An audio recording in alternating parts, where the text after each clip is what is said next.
천사의 아침 방문을 찾아오신 여러분을 환영합니다. 오늘도 아침 예배 말씀으로 믿음과 위로의 시간을 갖게 되길 바랍니다. 성도 여러분 안녕하십니까? 오늘도 아침 예배에 찾아오신 성도님들을 진심으로 환영합니다. 오늘 말씀은 많은 그리스도인들에게 오해가 되고 있는 심판에 대한 말씀입니다. 오늘 말씀을 통해서 심판에 나타난 하나님의 사랑과 은혜가 무엇인지 깊이 묵상하는 귀한 시간 되셨으면 좋겠습니다. 이제 기도하겠습니다. 하늘에 계신 아버지, 오늘도 우리를 진리의 말씀 앞으로 인도해 주심에 감사드립니다. 간절한 마음, 갈급한 심령을 허락해 주셔서 말씀을 소중한 마음으로 받고 말씀대로 살아갈 수 있도록 인도하여 주시옵소서. 이제 하나님의 심판에 대한 말씀을 들으려고 합니다. 하나님의 공의와 자비와 사랑이 무엇인지 깨닫고 성령의 인도하심을 받을 수 있도록 우리를 붙들어 주시옵소서. 오늘도 말씀을 준비하신 목사님의 건강과 가정을 지켜 보호하여 주시옵시고 말씀을 듣는 모든 성도들이 아멘으로 화답할 수 있도록 인도하여 주시옵소서. 예수님의 이름으로 기도드립니다. 아멘. 성도 여러분 안녕하십니까? 오늘 말씀은 심판에 대한 말씀입니다. 제가 심판에 대해서 전에 했던 설교가 있는데 하나님께서 심판하시는 이유라는 제목의 설교입니다. 여러분들 시간 나실 때 꼭 그 말씀을 들으시면은 오늘 아침 말씀 묵상과 함께 깊은 은혜를 받으실 것입니다. 오늘 말씀 묵상의 제목은 하늘을 위하여 저울의 담이라는 것입니다. 성경에서 저울은 심판을 뜻합니다.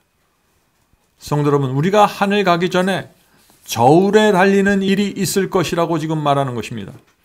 오늘날 기독교에는 사람이 죽으면 곧바로 천국 가고 지옥 가는 것으로 말하고 있습니다. 그것이 아닙니다. 성경은 먼저 심판이 있다고 했습니다. 먼저 우리가 알곡과 가라지로 나누어지는 것입니다. 그것이 심판입니다. 그 다음에 보상과 형벌이 결정되는 것입니다. 자, 욥기 31장 6절 읽겠습니다. 내가 공평한 저울에 달려서, 자, 욥도 지금 공평한 저울에 달린다고 하죠. 공평한 심판에 받게 된다는 것입니다. 내가 공평한 저울에 달려서 하나님이 나의 정직함을 아시게 되기를 원하노라. 이 말씀은 정말 놀라운 간증입니다. 욥은 내가 공평한 저울에 달려서 정직함을 하나님께 보이게 될 것이라고 간증하고 있는 것입니다. 우리도 마지막 심판날에 이런 간증을 하면 얼마나 좋겠습니까? 저울이 무엇입니까? 저울이란 어떤 것에 무게를 달아보는 기구이죠.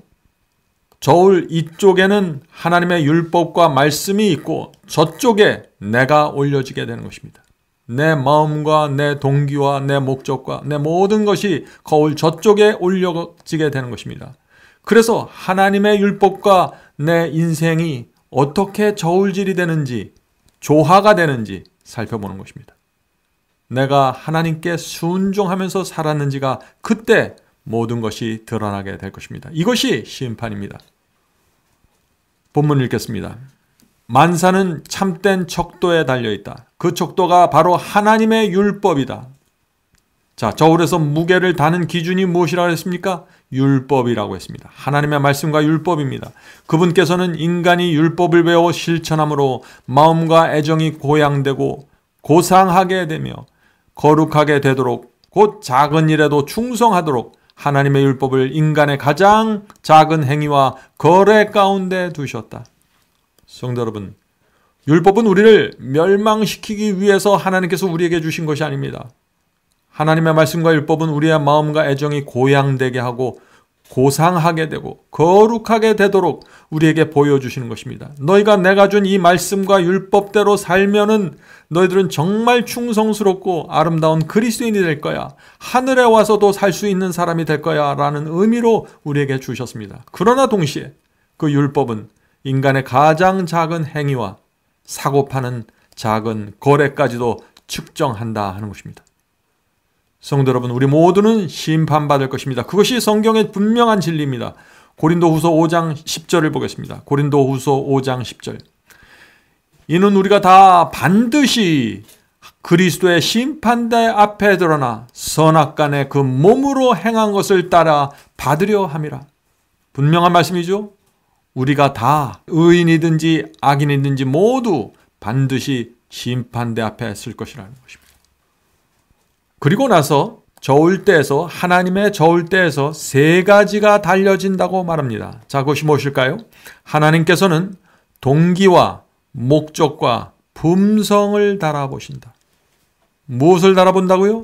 우리의 동기입니다. 내가 어떤 일을 하느냐가 중요한 게 아니라 내가 그 일을 왜 하느냐가 중요한 것입니다. 내가 그 일을 어떤 목적을 위해서 하느냐가 중요한 것입니다. 그리고 내가 그것을 어떤 품성으로 했냐는 것입니다. 그래서 동기와 목적과 품성을 달아보시는 것입니다. 성도 여러분, 내 겉모습을 달아보는 것이 아니라 내 속마음을 달아보시겠다는 것입니다. 내가 어떻게 입고 어떻게 행한 것을 보시는 것이 아니라 내가 그것을 왜 하고 무엇을 위해 하고 어떤 마음으로 했느냐가 중요한 것입니다. 모든 사람은 성소의 저울에 달려지고 있으며 하나님께서는 모든 사람이 이것을 깨닫기를 원하신다. 성도 여러분, 모든 사람은 성소의 저울에 달려진다는 겁니다. 왜 성소의 저울인가요? 성소, 지성소 안에 법궤 안에 십계명이 있기 때문입니다. 거기 율법이 있기 때문입니다. 그래서 성소의 저울이 있다고 지금 여기서 말하고 있는 것입니다. 성도 여러분, 심판의 기준은 그래서 율법이 되는 것입니다. 하나님의 계명이 되는 것입니다. 그래서 성경에 계속해서 계명을 지키라는 말씀을 하는 것이죠. 너희가 나를 사랑하면 계명을 지키라. 구원의 기준, 멸망의 기준을 지금 예수께서 말씀하신 것이죠. 자, 요한계시록 21장 26절 27절 보겠습니다. 요한계시록 21장 26, 27절입니다. 사람들이 만국과 영광과 존귀를 갖고 그리로 들어오겠고, 여기 그리는 하늘 도성에 들어오겠고, 무엇이든지 속된 것이나 가증한 일 또는 거짓말하는 자나 거짓말하는 자는 결코 그리로 들어오지 못하되 오직 어린 양의 생명책에 기록된 자들 뿐이라. 성도 여러분, 오늘 많은 분들이 믿기만 하면 하늘 도성에 들어가는 것처럼 말하고 있지만 그렇지 않습니다. 무엇이든지 속된 것이나 가증한 일 또 거짓말하는 자는 결코 들어오지 못할 것이라고 말하고 있어요. 오직 어린 양의 생명책에 기록된 자들만 하늘 도성에 들어갈 수 있다는 것입니다. 무슨 뜻인가요? 죄를 갖고는 하늘 도성에 들어갈 수 없다는 것입니다. 오직 하늘 생명책에 이름이 기록된 자들만 들어간다. 무슨 뜻입니까? 그리스도의 피로 죄를 사함받은 성도들, 죄를 범했습니다. 그러나 그 죄를 고백하고 그 죄를 다시는 안 짓기로 맹세하면서 그리스도의 피에 의지해서 죄를 사함받은 그 성도들이 하늘에 들어간다는 것입니다. 성도 여러분, 죄를 범해서 구원받지 못하는 것이 아닙니다. 죄를 범했을지라도 하나님 앞에 나가서 사람 앞에 고백하고 정직하게 회개하는 그 영혼들은 한 명도 빠짐없이 하나님의 저울대에 올라가서 넉넉하다라는 판단을 받게 될 것입니다. 여호와는 지식의 하나님이시라 행동을 달아보시느라. 사무엘서 2장 3절입니다. 얼마나 분명합니까? 성도 여러분, 성경은 하나님의 저울로 달아본다고 말하는 것입니다. 시편 62편 9절 보겠습니다. 다윗은 진실로 천한 자도 헛되고 높은 자도 거짓되니 저울에 달면, 자, 모든 자가 저울에 올라가게 되는 것이죠. 저울에 달면 들려 입김보다 경하리라. 자, 저쪽에 율법이 있고 이쪽에 우리가 있습니다. 그러면 우리가 율법과 조화를 이루면 우리는 넉넉하다는 하나님의 선언을 듣게 될 것입니다. 그러나 천한 자, 천박한 자, 너무나 쉽게 거짓말하는 자죠. 헛된 자들, 높은 자, 교만한 자들, 저울대에 올라가면 아주 가볍다는 하나님의 선고를 듣게 될 것입니다. 이사야는 또 이렇게 말합니다. 정직하신 주께서 의인의 첩경을 평탄케 하신다. 성도 여러분, 정직하신 주님입니다. 하나님은 거짓말할 수 없다는 것입니다. 만약 하나님께서 거짓말할 수 있다면 우리 죄를 못 본 척 하시고 우리 죄를 없는 척 해서 구원하실 수도 있겠죠. 그런데 하나님은 그런 분이 아니라는 것입니다. 만약 하나님께서 거짓말하면 사탄이 가만히 있지 않겠죠. 사탄이 하나님의 거짓말을 지적하면서 온 우주를 향해서 하나님은 우리를 다스릴 자격이 없다고 고소하게 될 것입니다. 하나님은 자기가 좋아하는 사람은 죄는 덮어주고 어떤 사람의 죄는 드러내서 어떤 사람은 구원받고 어떤 사람은 멸망받고 아주 불공평한 저울을 갖고 계시다고 하나님을 고소할 것입니다. 하나님은 완전한 분이십니다. 그래서 거짓말할 수 없는 것입니다. 하늘의 하나님은 참되시다. 마음의 깊숙한 곳에 숨겨진 동기도 우리 안에 있는 비밀이나 계획도 하나님께서 알지 못하시는 것은 없다. 성도 여러분, 하나님의 우리의 마음의 깊은 곳을 들여다보십니다. 그래서 예수께서 마음이 청결한 자가 복이 있다고 말씀하신 것입니다. 성도 여러분, 하나님 앞에서 감추려고 하면 안 됩니다. 하나님 앞에 숨기지 말아야 됩니다. 어린아이처럼 모든 것을 내려놓고 고백하셔야 됩니다. 죄사함을 받아야 합니다. 주여, 이것이 제가 오늘 범한 죄입니다. 오늘 이것을 행했는데 제 동기가 더러웠습니다.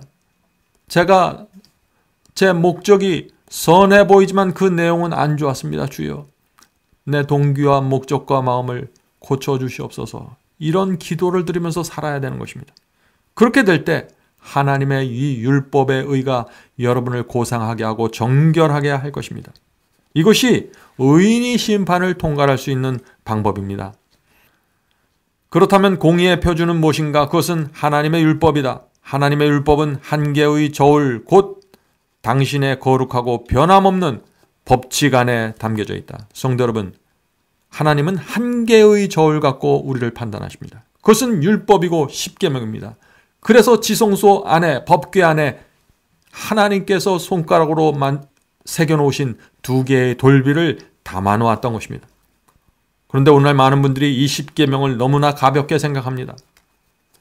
어제 우리가 배웠던 것처럼 하나님께서 계시는 그 지성소 언약궤 안에 십계명이 있다는 사실을 잊지 마시오. 십계명 위에 하나님의 보좌가 있었던 것입니다. 모세가 지은 성막을 여러분들 생각해 보세요. 지성소 안에 하나님께서 계셨는데 하나님께서 지성소 안 어디에 계셨습니까? 법궤 뚜껑 위에 있는 시은자에 하나님의 임재가 있었던 것입니다. 다시 말해서 하나님께서는 당신의 법에 의하여 그 보좌가 지지되고 유지되고 있는 것입니다. 그러므로 누구든지 이 법을 흔들려고 하고 변경시키려고 하는 것은 하나님의 큰 원수가 되는 것입니다. 설명하자면 그 모든 요구들이 하나님께 대한 최고의 사랑을 명시한 처음 4계명과 지금 이 10계명에 대한 설명을 하는 것입니다.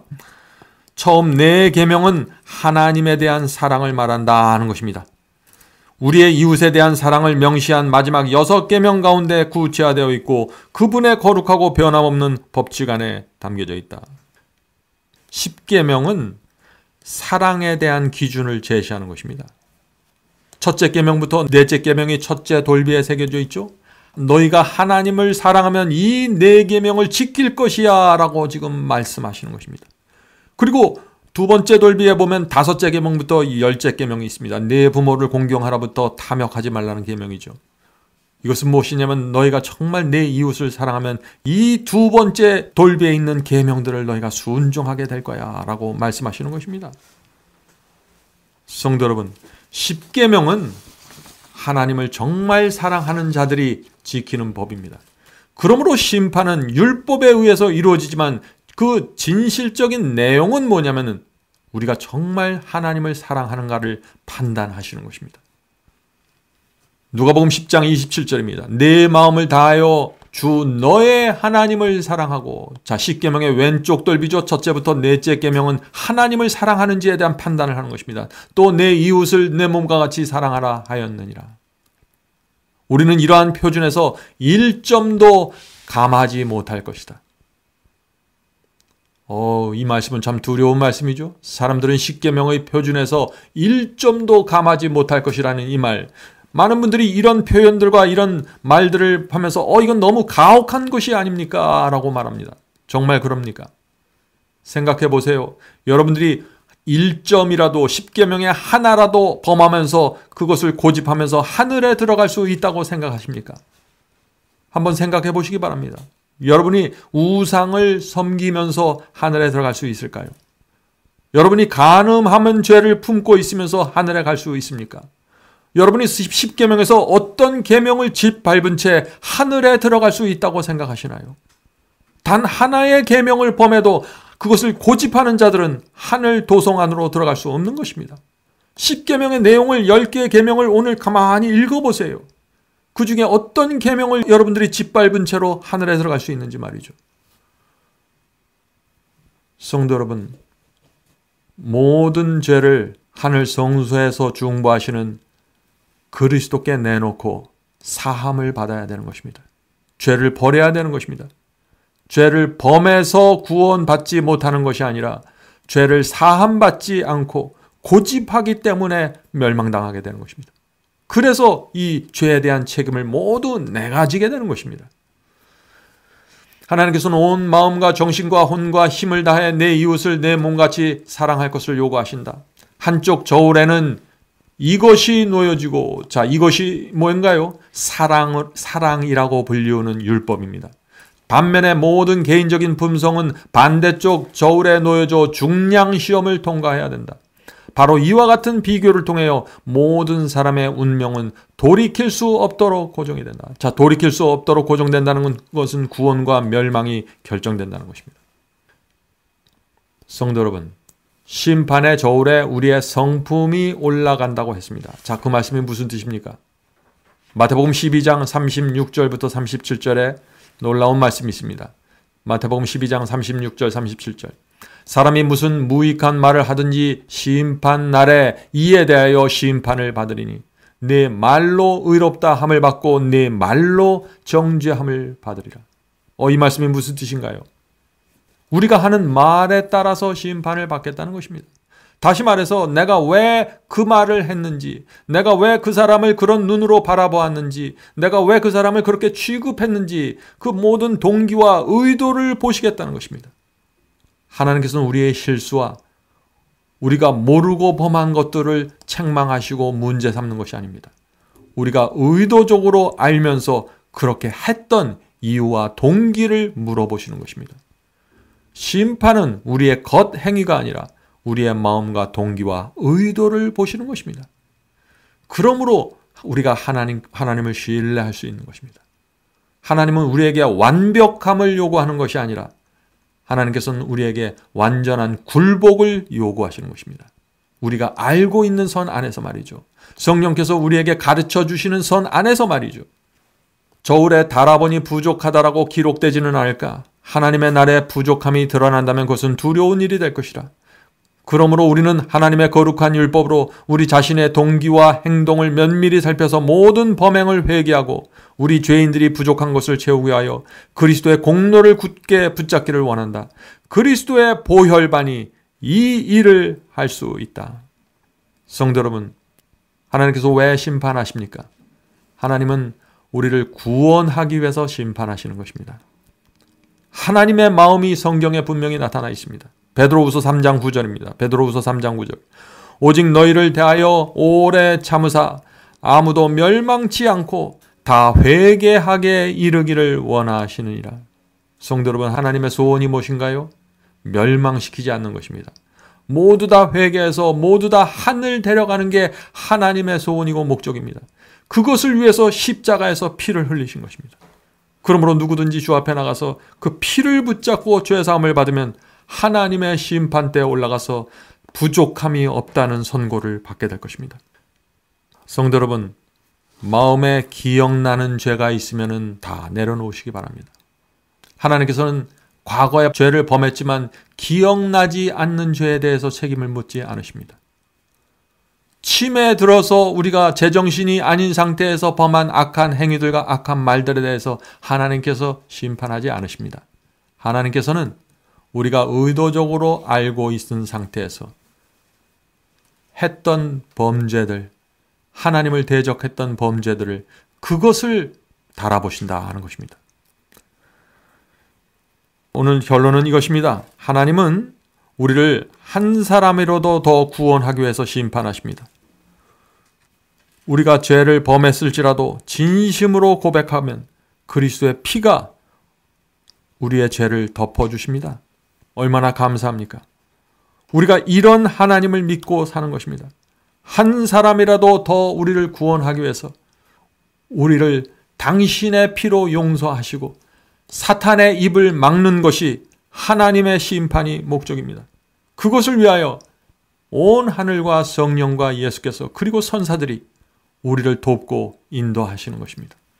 오늘도 하나님의 인도하심이 저와 여러분에게 함께 하시길 간절히 바랍니다. 이제 기도하겠습니다.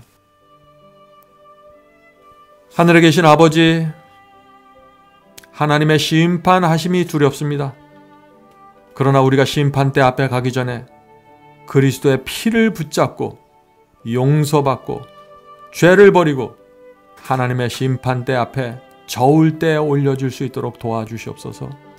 성령께서 저희 마음속에 알려주시는 모든 죄들을 오늘도 주 앞에 내려놓고 용서받고 마음의 평강을 누릴 수 있도록 도와주시옵소서. 하늘에 계신 아버지, 저희가 부족하지만 주님을 위해서 살기를 원합니다. 주님을 위해서 희생하고 헌신하기를 원합니다. 주여, 저희의 소원을 아시오니 저희의 마음에 성령을 주셔서 가르쳐 주시고 인도하여 주시옵소서. 오늘 함께 예배드리는 성도들에게 함께하여 주셔서 병든 자를 고쳐주시고 마음이 상한 자를 회복시켜 주시옵소서. 이 세상은 잠시 있다가 사라질 것이라는 사실을 한시도 잊지 않고 살 수 있도록 도와주시옵소서. 우리 손에 하늘의 모든 보화가 하늘의 영광이 주어져 있다는 사실을 잊지 않고 살 수 있도록 도와주시옵소서. 예수님의 이름으로 간절히 기도드립니다. 아멘.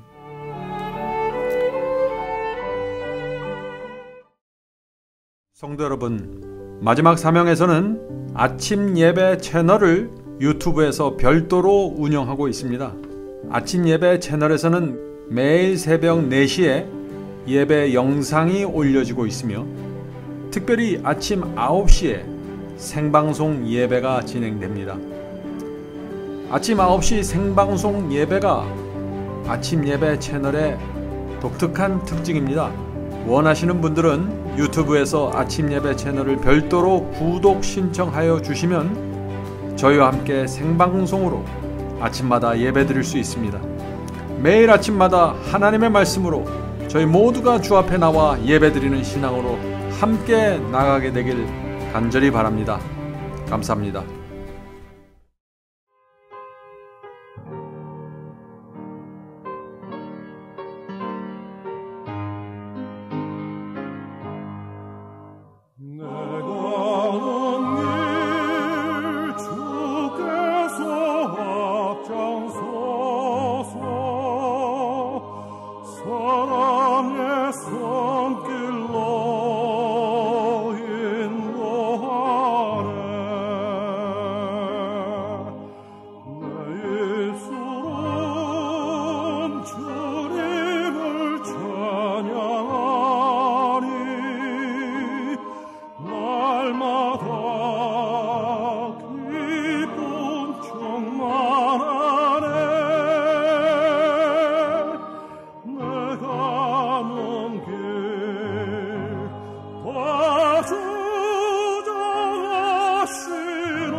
사랑의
주